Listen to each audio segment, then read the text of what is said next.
Boa noite a todos. Meu nome é César Augusto. Eu sou o coordenador do grupo de epistemologia do Genefil.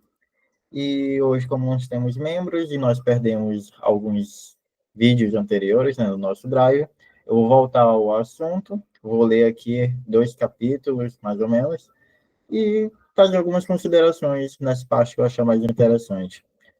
Depois, encerrar a gravação, tá certo? Vou voltar a ler aqui. Epistemologia e metafísica, aparência versus realidade. A preocupação com a fundamentação do conhecimento envolve indiretamente questões metafísicas. Por exemplo, a de se subsiste diferença entre a realidade, se mostra e como ela é. E caso subsista, como podemos ter, no caso, né, acesso e por que meio à realidade tal qual é. Outra questão concerne se a existência, se, perdão, Outra questão concerne a se existem regularidade e uniformidade e se o conhecimento seria possível caso o mundo fosse delas desprovido. E mesmo que se constate que os objetos, fatos e eventos existem e ocorram de modo tipificáveis, fica a dúvida sobre se são representados de forma fidedigna. Tishon, não conheço esse nome, considera um dos mais importantes e difíceis problemas da filosofia saber se as coisas realmente são como parecem ser, já que isso demanda um procedimento que permita distinguir aparências verdadeiras e falsas. E para saber se o nosso procedimento é bom, temos que saber se estes realmente conseguem ter êxito em distinguir aparências verdadeiras de falsas. Só que não há como saber se elas efetivamente bem-sucedidas sem que já saibamos de antemão quais aparências são verdadeiras, quais são falsas. E assim nos enredamos em um círculo. Ou seja, aqui ele está começando a discutir sobre a questão sobre se a gente consegue ter acesso à realidade ou se a gente está simplesmente vivendo em uma espécie de mundo ilusório, de aparências, e caso a gente viva nesse mundo de aparências, se existe algum tipo de ligação dessa aparência com a realidade. Será que existe? Será que não existe? E se existe uma relação, se a gente consegue ter acesso à nossa realidade, como é que esse acesso se dá? Se a gente pode confiar nesse nosso acesso que a gente tem sobre essa realidade, ou se a gente não pode confiar. E está começando a trazer esses problemas para a gente poder discutir aqui. E essas discussões também, se dá na base metafísica, não necessariamente epistemológica. Porque a epistemologia, ela já trata ali do conhecimento, propriamente dito. Então, ele está se perguntando lá, como Kant também vai fazer, qual é a possibilidade que a gente tem de conhecer? Como é que a gente conhece as coisas? Será que a gente conhece as coisas verdadeiras? Será que a gente não conhece aquilo que é verdadeiro? O que seria verdade, o que não seria verdade? Ele vai começar a discutir isso a partir de agora. Então, voltando aqui. Caso algo sofra mudanças quantitativas e qualitativas que o tornem apenas parcialmente diferentes do que vinha sendo, mantenha-se essencialmente o mesmo. Pode-se descrever seu ser próprio e tentar obter conhecimento sobre ele. Já um mundo caótico, ou pelo menos com um grau de instabilidade e variabilidade capaz de alterar constantemente as identidades, torna inviável o conhecimento.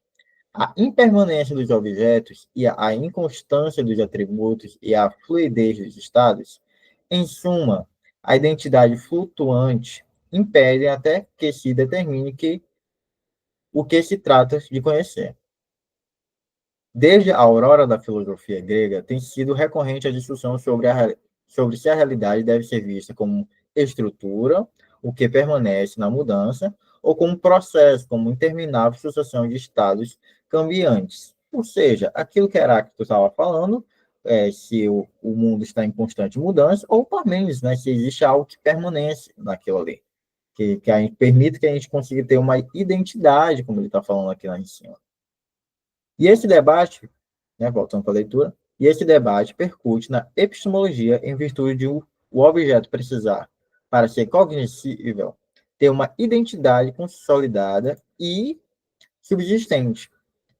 Pode não necessitar de ter estatuto ontológico similar ao de ser imóvel, tal qual o pensador qual tal pensado por Parmênides, mas não pode deixar de preservar a própria identidade, mesmo que quanto sofrer alterações marcantes. Como eu falei, né, do caso de Parmênides. Estando as coisas submetidas ao pantarei heraclitiano, ao fluxo universal, não tem como dar origem ao conhecimento, apenas a transitórias e descartáveis opiniões. Se tudo é sempre puro, devenir, eterno tornar-se, que impede a fixação de propriedade no que quer que seja, pode-se chegar, quando muito, às crenças circunstancialmente verdadeiras, cuja justificação celeramente caduca. Ou seja, a gente não pode ter nada que a gente possa nos fixar. A gente não pode ter um conhecimento propriamente dito.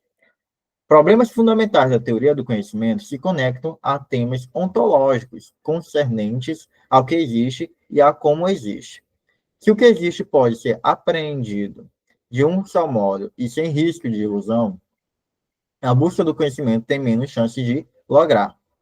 Não sendo esse o caso, é importante determinar como o que existe é apreendido e se a maneira com que é apreendido pode impedir que seja conhecido. Teorias do conhecimento adotam pressupostos ontológicos quando conferem um tipo de realidade ao objeto do conhecimento, quando define o que os sentidos já apreendem no e do objeto. Ou seja, o que ele está falando aqui? Ele está falando que existe, se algo pode ser apreendido, né, sem risco de ilusão, a gente tem que saber como é que essa coisa pode ser apreendida. E o que pode ser, né, de que maneira ele pode ser apreendido, seja lá o que for, que a gente consegue ter acesso a esse tipo de conhecimento, à realidade. E aí ele vai falar que cada teoria do conhecimento tem um pressuposto ontológico. E um desses pressupostos ontológicos é, por exemplo, que a gente consegue ter o acesso a uma ontologia, a uma ideia de verdade, critérios de verdade, que a gente vai ser até discutido mais posteriormente. Então, qualquer teoria do conhecimento tem pressupostos ontológicos. A gente não consegue sair, a gente giraria em círculo, como foi dito ali atrás também, se a gente não criar critérios ontológicos para isso. Continuando, ou quando advogam que a razão tem acesso a uma realidade do objeto diferente daquela que se oferece aos sentidos. Afirmar como Montaigne que os sentidos se enganam e mentem por natureza, tomando o que aparece pelo que é, por não saber bem o que é colocar um pé na epistemologia e outro na metafísica. Só confirmando se está certo. É metafísica tanto a alegação do que o parecer das coisas não coincide com o seu ser, quanto a de que o ser se reduz ao que se dá a perceber. Ou seja, é uma discussão metafísica. Metafísica e epistemologia, têm uma ligação ali. Mesmo que tu diga que tudo que a gente conhece é uma ilusão, e mesmo que tu diga que tudo que tu conhece é de fato a realidade, tu está partindo de uma alegação metafísica aí.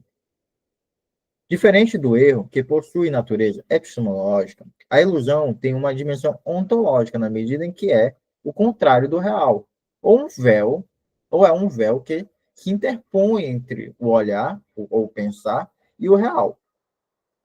Para o conhecimento ser possível, é necessário mostrar que o erro e a ilusão são evitáveis ou superáveis. Proclamar que, para compreender, é imperioso e além do ver, é mais do que uma tese epistemológica sobre as limitações do ver. Envolve em pressuposições ontológicas referente ao que existe, e se há algo mais real, ou até mesmo o real para além do parecer. É difícil reivindicar conhecimento de um objeto se pairar a dúvida quanto ao que nossas representações conseguem dele captar. Se seus traços distintivos, ou apenas suas propriedades aparentes, não tem como considerar o conhecimento possível aquele que endossa a visão metafísica de que nossas representações nunca são fidedignas, nunca apreende os objetos em sua realidade própria. Sustentar que todas as aparências são sempre enganosas torna-se imperioso tentar passar para outro plano ontológico, o das essências, ou reconhecer que o conhecimento não é possível. Se a aparência nos engana, em alguns casos e circunstâncias, é inevitável a suspeita de que podem estar, na falta de um critério confiável de discernimento, nos enganando mesmo quando não estão.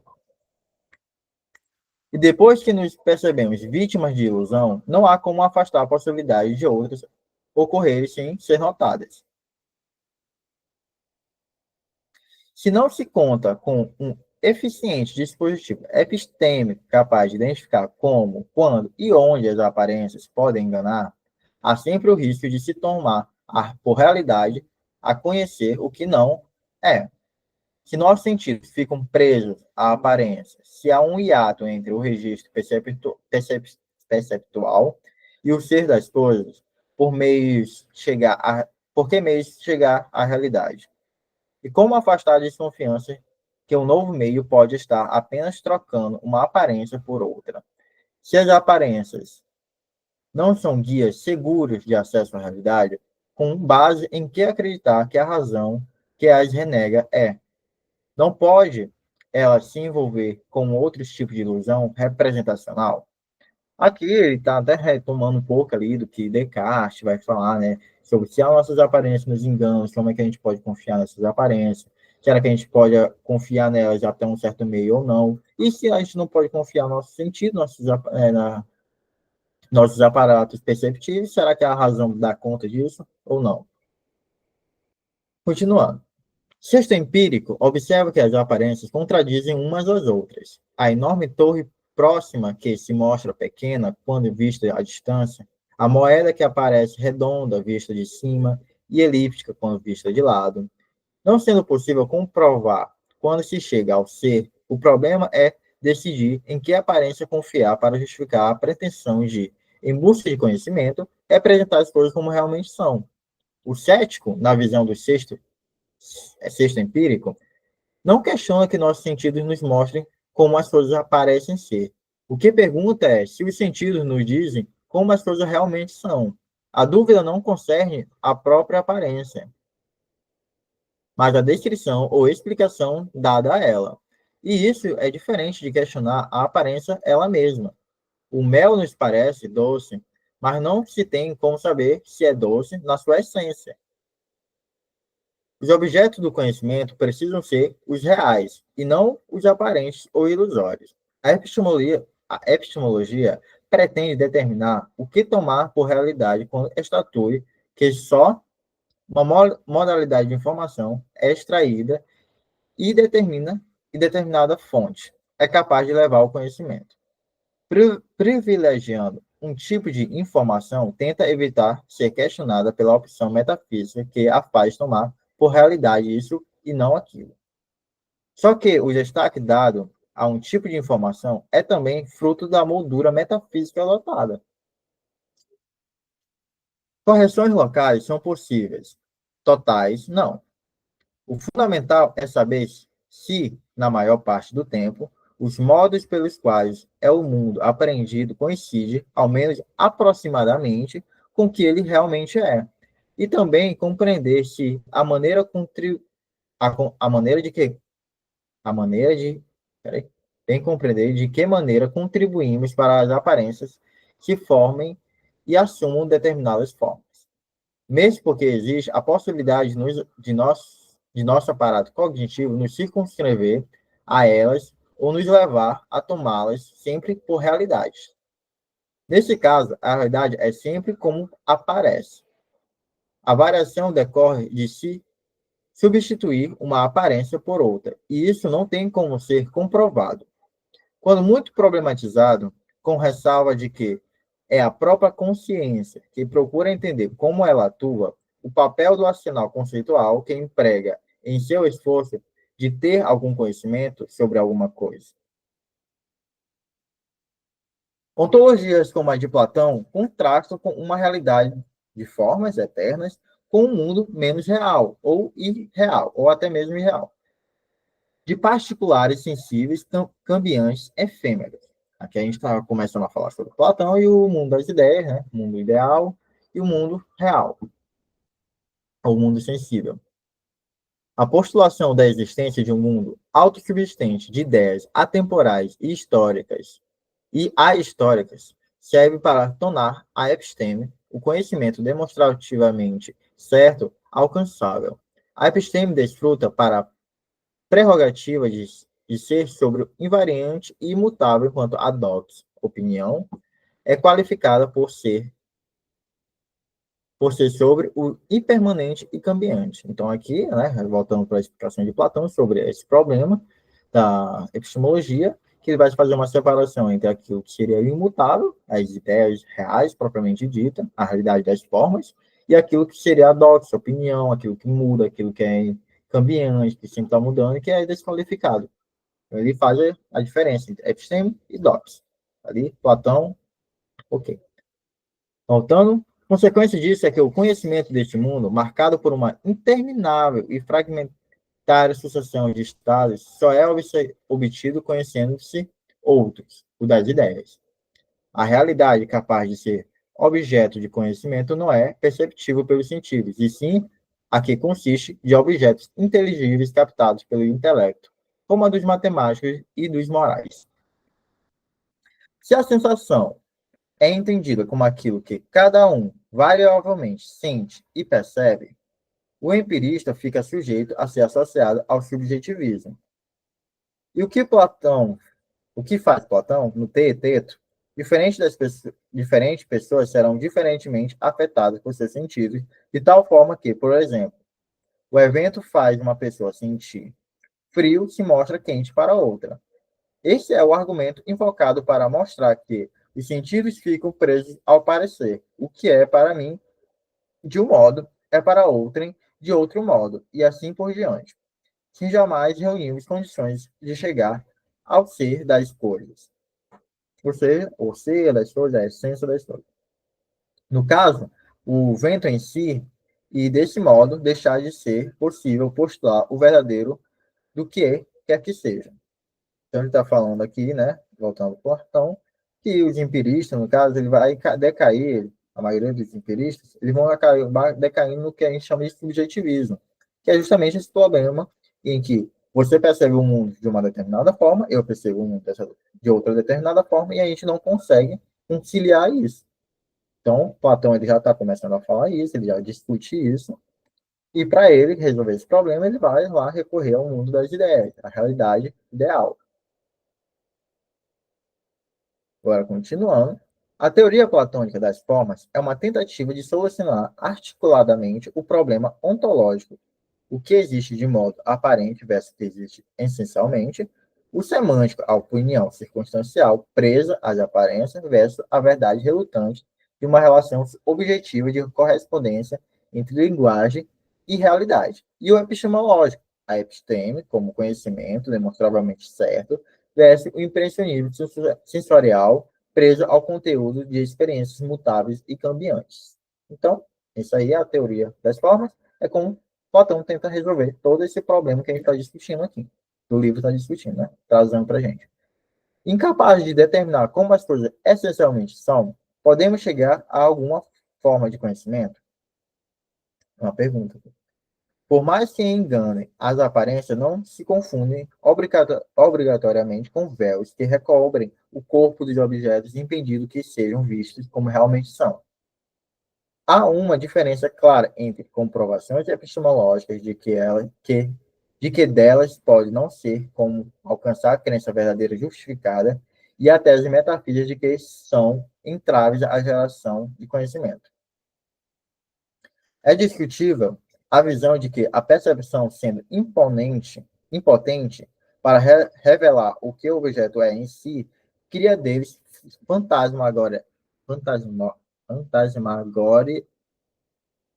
fantasmagorias imagéticas que impedem de conhecê-las. As crenças podem se revelar epistematicamente problemáticas por carecerem de justificação, ou ontologicamente descompassadas por tomarem por ser das coisas o que é apenas aparência, ou o que elas têm sido até hoje. O chamado conhecimento a posteriori está sujeito a dois riscos. Nunca poder ser tão certo ao ponto de inexistir qualquer razão real ou possível para deles se duvidar e nunca pode se apresentar como coincidindo com a realidade essencial dos objetos. Conhecimento posterior e conhecimento que advém de uma experiência, né? Só para quem não conhece o termo, se situar. Então, esse conhecimento a posteriori tem dois riscos. Nunca poder ser tão certo a ponto de inexistir qualquer razão real ou possível para deles nunca se duvidar, né? Então, é um conhecimento que vai ser sempre duvidável. E a gente sempre vai ter nessa dúvida de se ele coincide com a realidade essencial do objeto ou não. Então, voltando, ressalta Descartes que, à primeira vista, o Sol parece estar perto de nós, e, no entanto, está longe. Parece pequeno e é grande.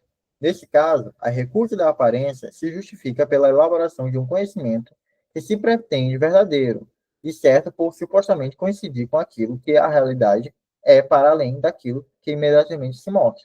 Ou seja, a aparência tem uma, né? Tem, nossos sentidos faz com que a gente veja o Sol. Parece que ele é pequeno, mas na realidade ele é maior, ele é grande. Então, nosso sentido está ali nos enganando. E Descartes vai estar sempre problematizando isso. Essas meditações, discurso do método. À luz dessa visão, não há necessidade de invocar essências e muito menos substancializá-las. Numa realidade, aparato de aparências. Se o que se mostra pode não ser o que parece ser, o desafio é saber identificar quando isso ocorre e com base em que se faz a correção ontológica das aparências. É uma aparência corrigida por outra, menos aparente, ou pela realidade enquanto tal, a qual só a razão tem acesso privilegiado. É uma pergunta, no caso. Na consciência se manifestam estados mentais que podem nos levar a tomar por realidade o que não é. Pode-se pensar que é vigília o que não se passa de sonho. Voltando ali para Descartes, né? Bem interessante. Pode-se sofrer a ilusão de ver um objeto alterado ou deformado como ele não é. Um bastão reto visto no ar parece como realmente é. Se mergulhado completamente na água também. Mas se parcialmente mergulhado, parece torto ou curvo.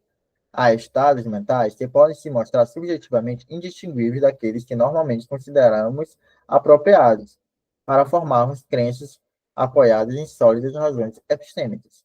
Quando durmo, algumas vezes sonho, e quando sonho, algumas vezes não sei se estou sonhando. Suponho que existem situações similares às do sonho. Fica difícil afastar a desconfiança generalizada. E sendo a suspeita inalienável, não há como deixar de pensar que posso considerar justificado afirmar que sei determinadas coisas, estando redondamente enganado. Então, posso afirmar algumas coisas, mas se na verdade estou enganado. Posso pensar que estou vendo a realidade, mas se na verdade estou enganado. Posso estar sonhando. Isso aqui é a clara argumentação, a clara discussão que Descartes está fazendo nessas meditações metafísicas, quando ele está tentando provar a existência do mundo, está fazendo essa dúvida hiperbólica e por aí vai. Se dormindo, me vejo lendo um livro em um avião e posteriormente me dou conta que estava apenas sonhando, como posso vir a afirmar com segurança que sei alguma coisa que não estarei me enganando como antes em novas situações? Em suma, não posso excluir a possibilidade de estar acontecendo algo contrário ao que parece evidente. Mas se mostrar que nossas crenças podem ser falsas, o argumento do sonho indica que podem ser injustificadas suspeitas. Se não estou no avião e penso estar, fico impossibilitado de ter conhecimento de fatos envolvidos nessa experiência. Mesmo porque não são fatos reais, e sim elaborações psíquicas. Não cabe dizer se sei tais coisas e tais coisas se os conteúdos da experiência sobre elas são construções oníricas. Oníricas, no caso, de sonho, né? Se não posso excluir a possibilidade de estar neste instante sonhando, não tenho como afirmar ter conhecimento sobre as coisas que ora me cercam, já que o conhecimento exige, antes de tudo, saber que tipo de realidade, mental ou extramental, aparente ou real, as coisas têm. Para alguém saber que P, né? Para alguém saber que P, para que nada desaprove a justificação que apresenta ao afirmar que P não pode se enganar a respeito do estatuto ontológico, sonho ou realidade, daquilo que se refere à proposição P. Não há como elaborar proposições verdadeiras sobre estados de coisas inexistentes, ou com o estatuto ontológico indefinido entre, por exemplo, o sonho e realidade. Só observar aqui. 1, 2, 3. No caso, nesse aqui que a gente está, nesse momento.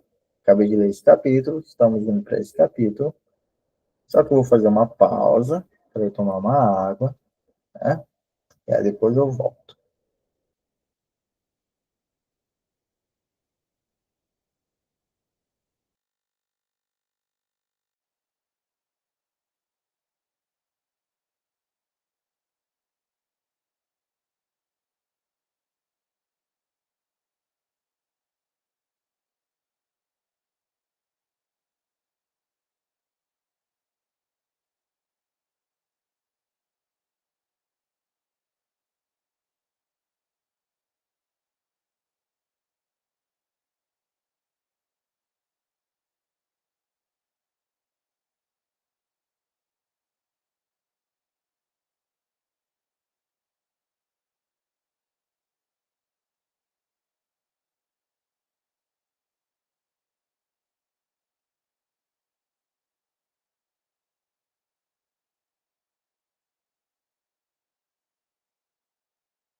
Prontinho, agora eu tô minha água aqui do lado para melhorar. Acabei de perceber que eu não estou acostumado a ler em voz alta, mas tá complicado. Vamos lá. Sujeito epistêmico, as informações de sentidos e as operações da razão. Há precondições tanto do lado do sujeito, perdão, quanto do lado do objeto, para que o conhecimento seja possível. O ser humano precisa estar equipado com determinadas faculdades cognitivas e o mundo se mostrar organizado, ostentar constâncias. Ou seja, a gente precisa ter aparatos cognitivos para poder conhecer, mas o objeto também tem que se apresentar para nós a partir de uma perspectiva que a gente possa conhecer eles. Aqui ele está pegando Kant, né, as possibilidades de conhecer, e também está pegando Edmund Husserl, quando ele vai falar que não vou explanar muito, mas com relação a sujeitos e objetos estão interligados. Você tem que poder conhecer e o objeto também tem que estar se apresentando para a gente. Continuando. Trata-se de tese genérica afirmar que o conhecimento é produto da relação entre sujeito, que deseja conhecer, e o objeto que se dá a conhecer, ou seja, uma inter-relação. Entre outras coisas, porque o essencial é saber que cada um, sujeito e objeto, faz nessa relação. Então, ele vai dizer o que cada um está fazendo na relação. Problematizar a relação é desnecessário se o conhecimento é visto como se reduzindo ao puro registro de dados generalizáveis que dispensa qualquer participação ativa, construtiva ou não do sujeito. Ou seja, meu aparato cognitivo ele está construindo um conhecimento a partir do que ele está vendo. Ou seja, é uma aparência, é uma reflexão, podemos dizer assim, daquilo que ele está observando, percebendo, ou se é uma completamente redutivo. Minhas ideias, meus estados mentais, na verdade, são exatamente, entre aspas, aquilo que está na realidade. Não existe nenhum tipo de reflexão ou construção nisso. Então, esses são os dois casos que nós temos aqui. Se o conteúdo do conhecimento pode e precisa ser passivamente registrado pelos sentidos, o ativismo do sujeito inviabiliza a objetividade. O passivismo empirista, a la Locke, encara o sujeito como uma folha em papel em branco, na qual a experiência escreve seus caracteres, inexistindo o sujeito epistêmico. Há apenas um eu registrador que, à semelhança de uma esponja, absorve informações submetendo-os a processamentos que não introduzem aumento de conteúdo em relação ao que foi originalmente percebido, ou seja, um acesso direto aos objetos, um acesso direto à realidade que a gente estava discutindo, né? Agora no capítulo anterior sobre realidade e aparência. Então, aqui, como o autor está pensando, a gente tem um acesso direto à nossa realidade. A gente não tem um acesso a aparências, propriamente dito. Então, não tem aparência nesse caso. Pelo menos é o que dá para concluir aqui o que está sendo discutido. A atividade do sujeito precisa ser meramente registradora. O dado sem sujeito, para o que acredito que o conhecimento só é possível se o sujeito deixa de projetar sobre o estudado que a este não pertence. Pode-se sustentar que o conhecimento prescinde de sujeito conhecedor, que seu conteúdo, independente de quem o produz e de quem o absorve, sem deixar atribuir ao sujeito papel relevante no processo de conhecer. Pode-se considerar o conhecimento sem sujeito conhecedor, dando ao sujeito papel ativo na produção do conhecimento, mas encarando o produto do conhecimento constituído de teorias e argumentos objetivos, como tal, como totalmente independente de quem o elabora e de quem o veicula. No caso de os objetos do conhecimento serem vistos como construídos, é importante determinar o quanto isso é fruto da atividade do sujeito ou de processos sociais, diferentemente da tese de que o sujeito participa ativamente da confecção do conhecimento sem afetar-lhe a forma e o conteúdo. A concepção construtivista torna-se imperioso discutir a relação do sujeito com o objeto, mesmo porque conferir ao sujeito, com as suas formas e categorias, a missão de identificar e ordenar os objetos é incompatível com a concepção de conhecimento como decalque de fatos. O essencial é compreender como precisa se organizar em termos funcionais e interações entre sujeito e objeto, de modo a se evitar misturar nebulosas do subjetivo com o objetivo. Em geral, o conhecimento tem sido visto como resultando da associação do dado intuitivo para os racionalistas, empírico para os empiristas, com a modalidade de inferência dedutiva para os racionalistas e indutiva para os empiristas. Aqui é sobre o método de como você acessa. Né? Para o empirismo tradicional, o conhecimento é construído dos particulares para o geral.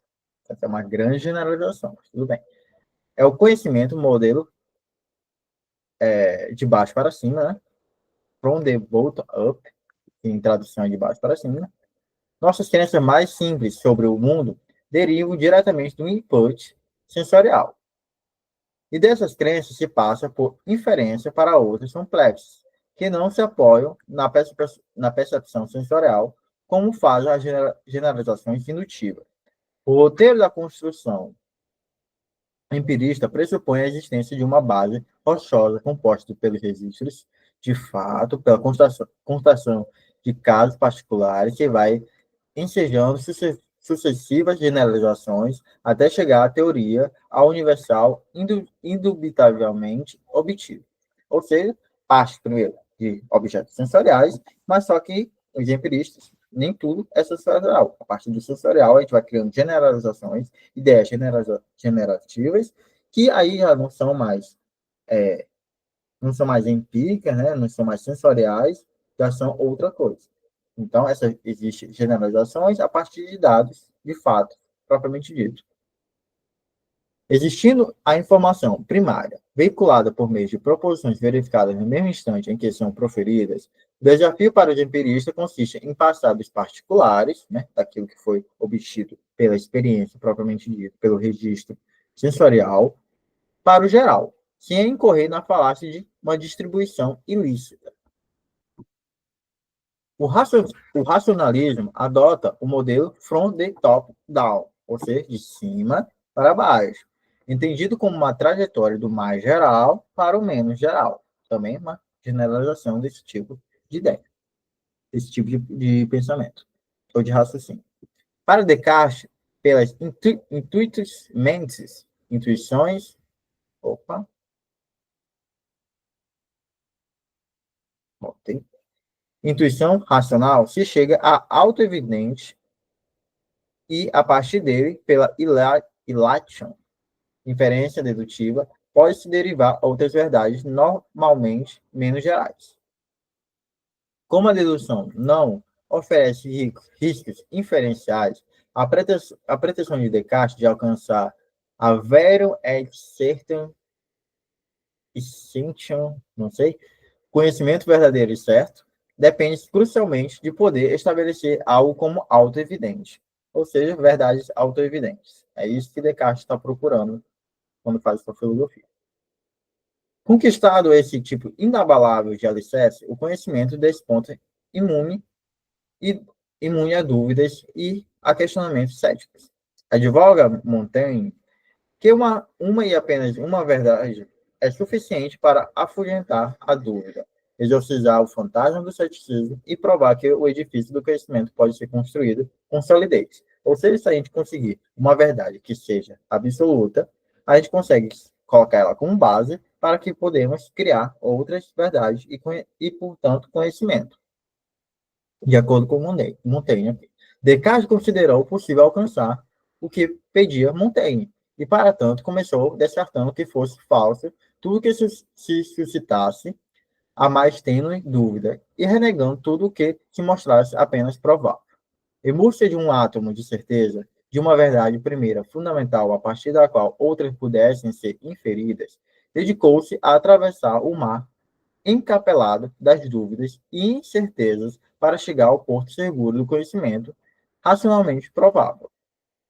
Se só é digno de ser reputado conhecimento o tipo de crença do qual não se pode duvidar, que seja insuscetível à revisão, é possível encontrá-la fora da lógica e da matemática.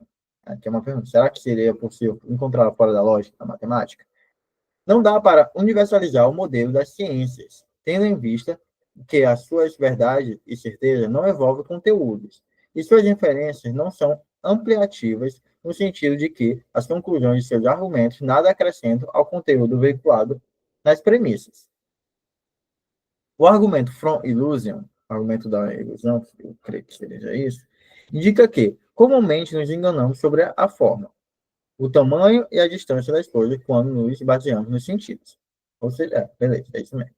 Para o empirista, isso não torna necessário postular a existência de uma instância de apreensão e justificação funcionalmente independente dos sentidos e epistemicamente superior a eles. A sensação posterior, corrigida à anterior, até a mente formar os mais fidedignos registros possíveis do objeto, ainda que uma crença formada com material suprido pelos sentidos mostre-se